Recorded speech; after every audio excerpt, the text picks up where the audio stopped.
ഇറാനിൽ നിഗൂഢമായ രക്തമഴ. തുടർന്ന് ഇറാനിലെ ഒരു പ്രശസ്തമായ വിനോദസഞ്ചാര കേന്ദ്രമായ റെയിൻബോ ദ്വീപിലുള്ള ബീച്ച് കടും ചുവപ്പായി മാറുന്നു. ഹോർമുസ് കടലിടുക്കിലെ റെയിൻബോ ദ്വീപിലുള്ള ബീച്ചിലാണ് സംഭവം. ഇറാനിൽ അടുത്തിടെ നടന്ന ഒരു അത്ഭുതകരമായ പ്രകൃതി പ്രതിഭാസം ലോകമെമ്പാടുമുള്ള ആളുകളെ ആകർഷിച്ചിരിക്കുകയാണ്. ഒരു കനത്ത മഴയ്ക്ക് ശേഷം കടും ചുവപ്പ് നിറത്തിൽ തിളങ്ങുന്ന ഒരു ബീച്ചിന്റെ വീഡിയോകൾ കണ്ട് കാഴ്ചക്കാർ അമ്പരന്നിരിക്കുന്നു. ഒരു ടൂർ ഗൈഡ് ഇൻസ്റ്റഗ്രാമിൽ പങ്കിട്ട വീഡിയോയിൽ മഴയിൽ കരയിൽ നിന്നുള്ള ചുവന്ന മണ്ണ് കടലിലേക്ക് ഒഴുകുന്നത് കാണിക്കുന്നു.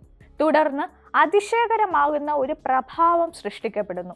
ഈ മണ്ണ് കടലുമായി കലരുമ്പോൾ വെള്ളം തിളക്കമുള്ള കടും ചുവപ്പ് നിറമായി മാറുന്നു.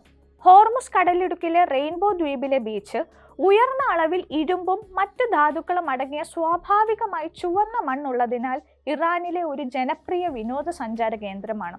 അഗ്നിപർവ്വത മണ്ണിലെ ഉയർന്ന ഇരുമ്പ് ഓക്സൈഡ് ഉള്ളടക്കം കാരണം വിചിത്രവും എന്നാൽ അതുല്യവുമായ രക്തചുവപ്പ് പ്രതിഭാസം തീരത്ത് കാണപ്പെടുന്ന ഒരു ആകർഷണമാണ്.